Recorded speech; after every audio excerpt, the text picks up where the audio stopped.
Hello, everyone, and welcome to the Gold Seal Exam Prep webinar. My name is Chanel Roberts. I'm the manager here for the Gold Seal Certification Program. Welcome to everybody that has just joined, and thank you for taking the time out of your day to join us for this webinar. We're going to take you through quite a bit of information that will hopefully help you prep for the webinar, but just keep in mind that this is an experience-based exam. So for the most part, what you know and what you do day to day will help you for the exam, and you'll be ready to go. So what we're going to talk about is just a little bit of info on the upcoming exam. What do you need to know? We're going to just remind you of the competency self-assessment tool. I'll take you through the way the exam looks, so you'll get a look and feel of how it works.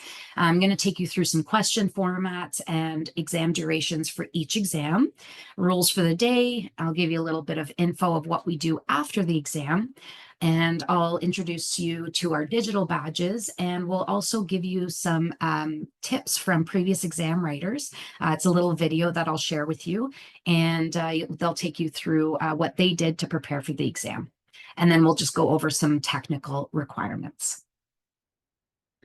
Okay, so for the upcoming exam, we have it on Friday, March 22nd at noon Eastern time. So just important to note that it is Eastern time. What we recommend is making just a meeting notice for yourself in your time zone, or just put it in Eastern time and it'll reflect automatically. So just be sure to log on at noon for your exam on the 22nd. If you do miss the exam and we're not notified ahead of time, we will send you a quick reminder on the exam day just before 12:30, and we'll just send you a quick email reminder. If we don't hear from you, we will have to have you forfeit the exam and rewrite the exam at another time for a fee of $125. Just before the exam, we will send out an email. So the email will come to you by the March 13th end of day, and it will be an email including all of the details as well as some of the tips that we'll cover today. And it will include, most importantly, your user account login information, and of course, the confirmation of exam date and time. This is a really important email that we ask you to please confirm that you've received and that you've tested your login details. We want to make sure that you're set up for the exam, that you have no problems, technical problems the day of. If you do, we are always here by email to help you out, and we'll go over that in a little bit. But do please watch out for that email. Check your spam, check your junk and promotions folders if you have any. Sometimes our Gold Seal email goes into those folders. Where can you write the exam? From your home or office. So we do recommend a quiet place, somewhere you won't be interrupted, but definitely home or office are those two best options. And we ask you to log in at noon. So we do like to prep the exam start time just a little bit before, so to make sure everybody's up and running, but please only log in at noon and wait for your exam to appear. Okay, what do you need to know? So I mentioned the competency self-assessment tool. You may have seen this already at the very beginning of your enrollment or when you became an intern. You may have already gone through it as well. It is a good tool just to review, especially for the types of topics that may be covered in the exam. So what you see, excuse me, in the competency questionnaire, depending on your specific designation, you will see categories. So for example, you'll see just on the screen right here is a snapshot, but one of the categories is business skills. A couple of the other categories, depending on your designation, might be post-construction, might be administration, might be ethics. Ethics is covered on every exam. So those are the categories that we cover in the exam. And that's why the tool is important for you to review. You don't have to answer every question. It's just a good tool to review the topics that are covered. This is just a snapshot of what the online exam is going to look like. So you have on your left-hand side here the login page. This is where you're going to, of course, log in using the username and password we provide to you.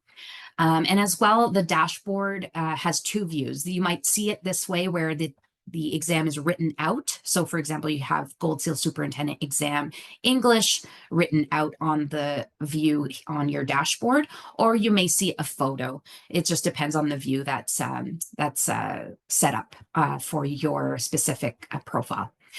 So when you're ready to start your exam, the exam timer and everything along with the exam does not start until you press start. So you would click the play button to begin your exam, and then you will be brought to an exam start screen. So this is just a snapshot of one of our sample questions that's on our website right now, but it is the way that the exam questions are formatted. So you'll see the question at the top, and then you'll see either radio buttons or different types of select all that apply buttons, but you will see this format throughout the exam. There is a timer at the bottom left, and it will show you, it'll start counting down as soon as you start your exam. Don't worry about it too much. Don't try to look at it. And that's one of the tips that our GSCs will say in the video, but it is just there to remind you of where you're at throughout the exam. Okay, it's not there to intimidate you or anything. So hopefully it doesn't distract, and it just helps you kind of keep track of where you are. You'll also see question 1 of, and then the total number of questions on the right-hand side. Okay.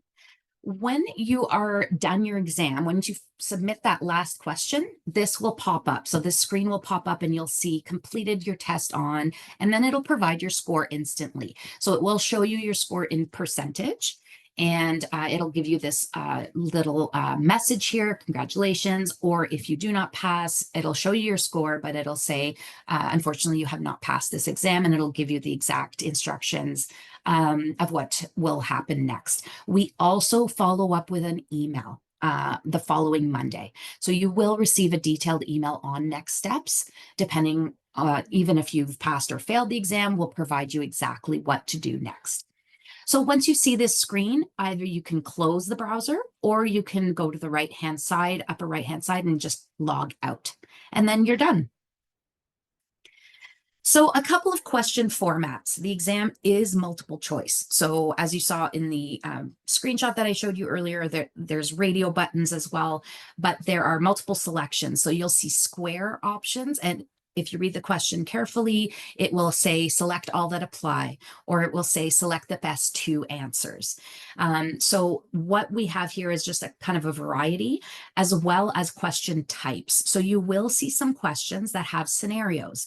So try not to get, overwhelmed when you see a big paragraph appear on your screen. Take your time. You have lots of time in the exam.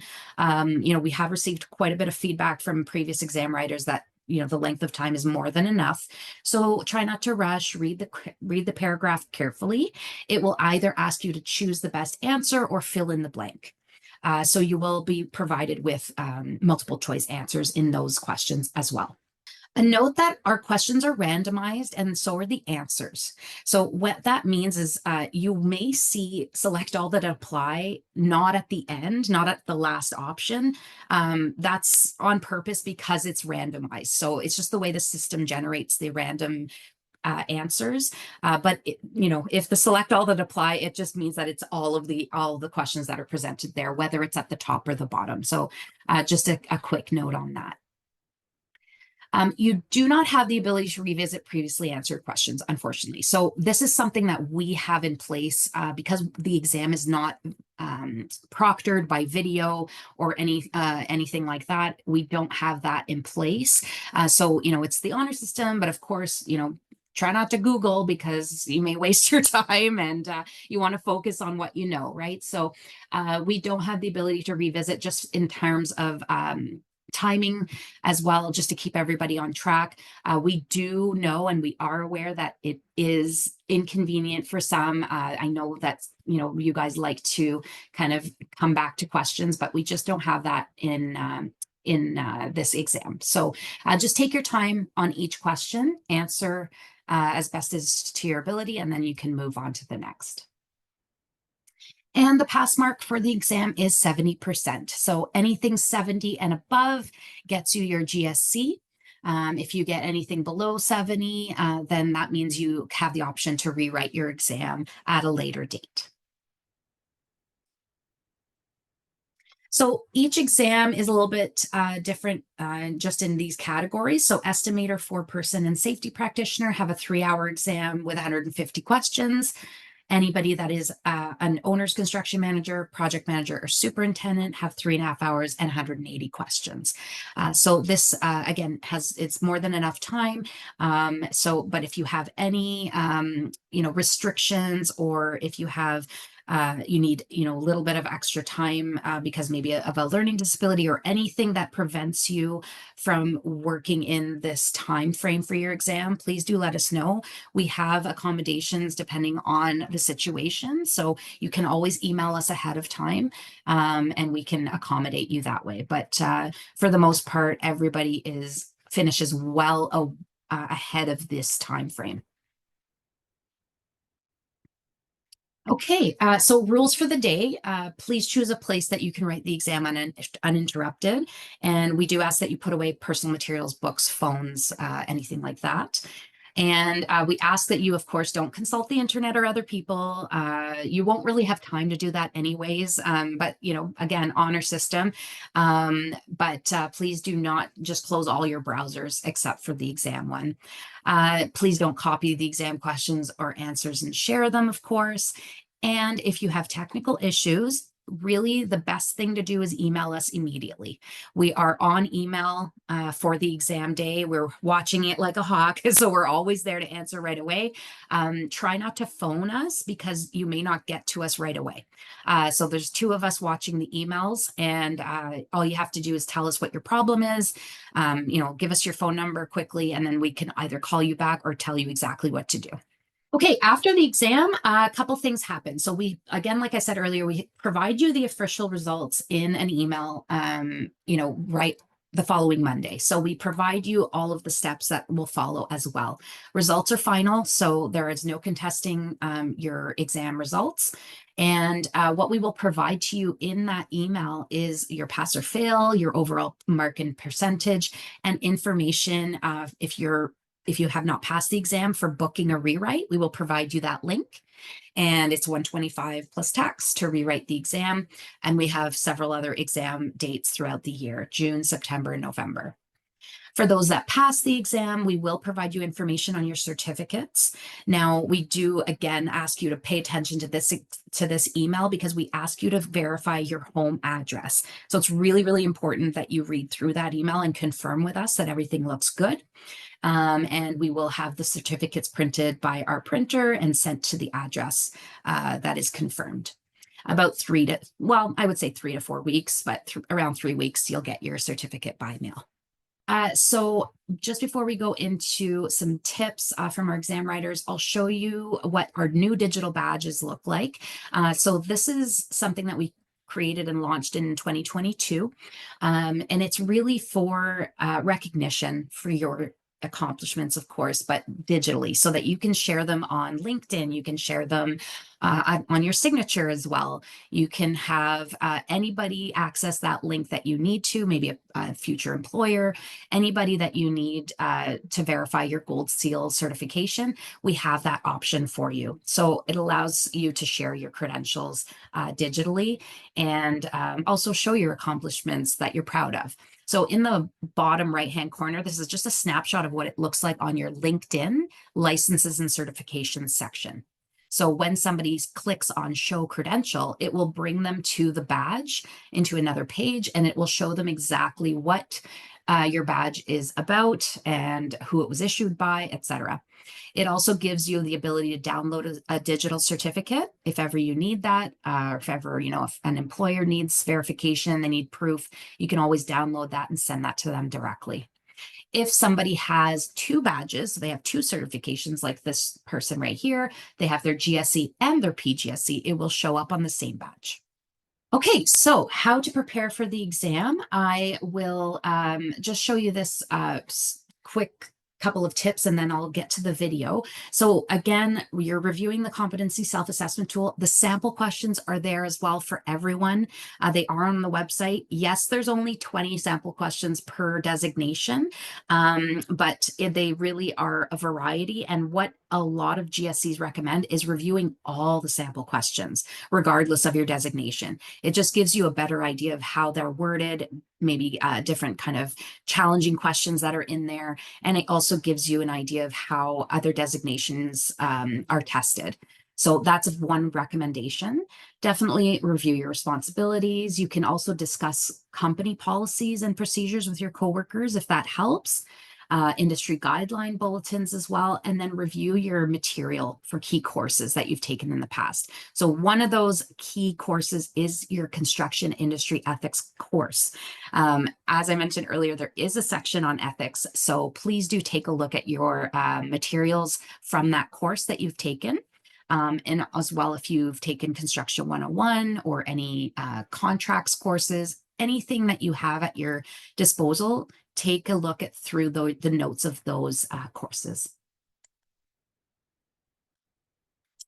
Okay, I'm just going to switch gears here and show you the video of our GSCs that have given us some tips for the exam. For how to prepare for the exam, I found it useful to take the online sample questions a few times, actually. There's 20 questions in total. Taking them a few times really helps with getting you in that mindset of what to expect, and they're very helpful. I also took the foreman and the project manager exam, and I did find those are very useful. Reviewing the practice questions was the first thing I had done, and that was a huge help. Not only did I review the practice questions, but I did them probably 3 or 4 or 5 times, even though they're the exact same questions.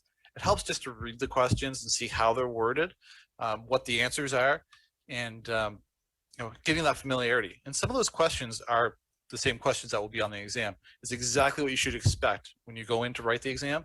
Those questions are the exact format that you will be dealing with. Lastly, to prepare for the exam, completing the competency self-assessment tool. Just going through everything really helps remind you of things you've learned over the past in past courses. It helps you identify some key items which maybe you need to do a quick refresher on. Ethics is extremely important overall in our job. In our position, ethics is probably the most important thing that you're going to deal with on a day-to-day. And with that, reviewing that past course material as it was recommended, extremely important.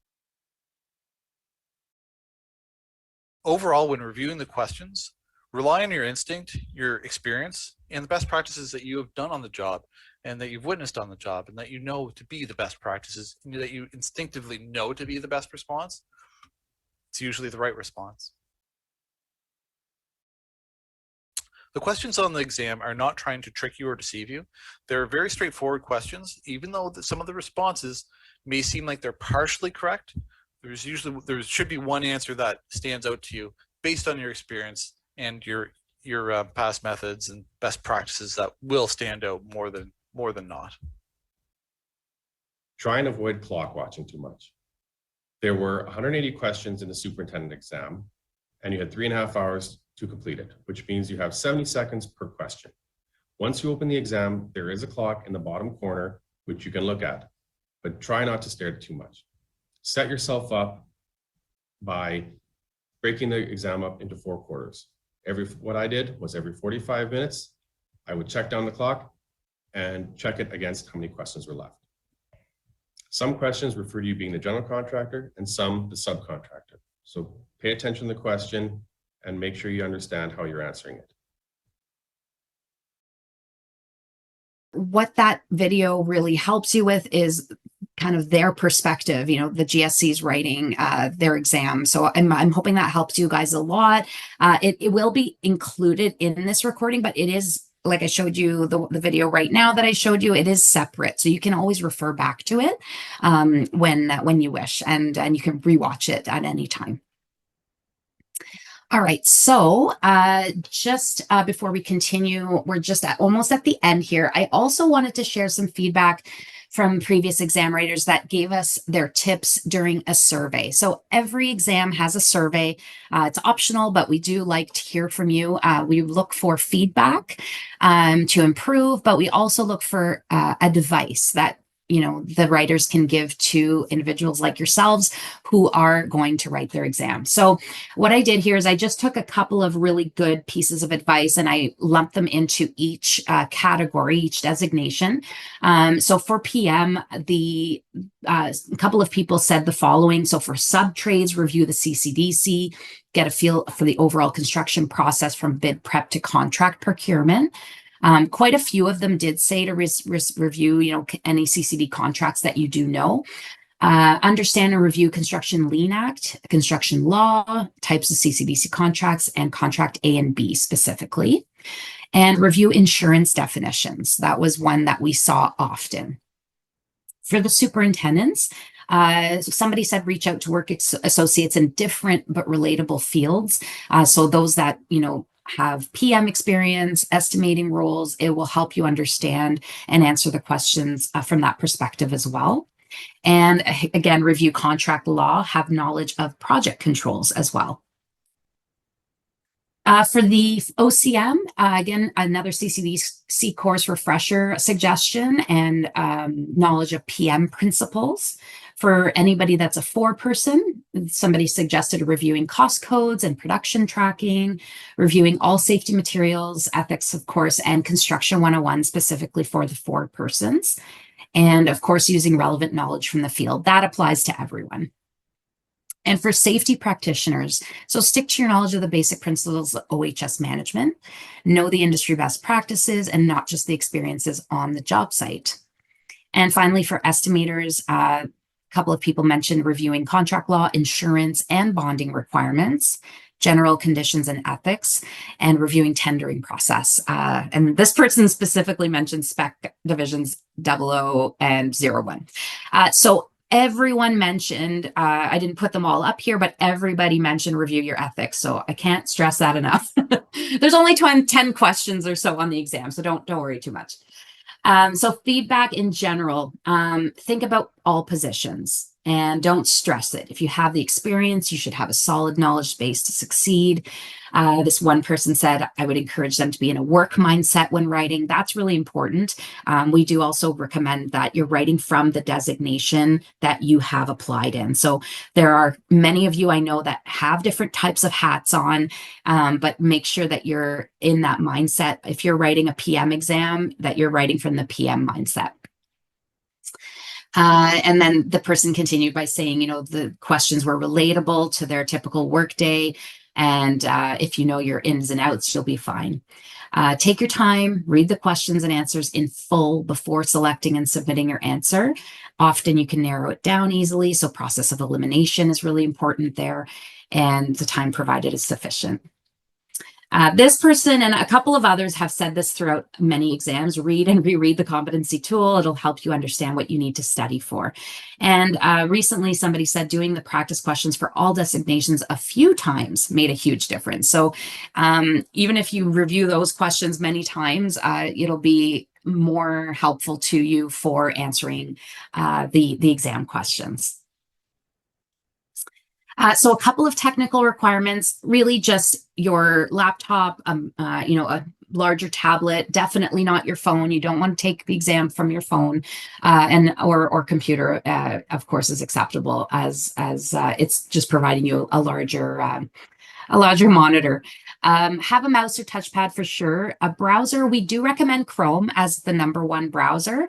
It will work, of course, in other browsers, but if ever you do find that something's maybe frozen or something's glitching, just know that you can log out. You can just close the exam browser and start up again, and it will bring you back to the exact question you left off on. So don't worry if you feel like you're going to miss or if you have to restart. You do not have to restart. So at least there's that option there if anything is glitching for you. Do make sure you have reliable Wi-Fi, of course. You can use a non-programmable calculator. That's definitely permitted. No problem there. And we do have an exam support document that covers some of this and also a little bit more detail about the technicalities of the exam. That document is on our website, but not to worry, we do provide you the exact link for that the week before the exam when we send you all of your exam details. So all of the information is going to be in there. Do read that email carefully. And if you do have any questions at all before the exam, definitely reach out to us. We're available. You can call us or you can email us. And we will definitely help you as much as possible before the exam. Good luck on your exam. I hope to see a lot of your names as GSCs at the end of this. Take care, everyone.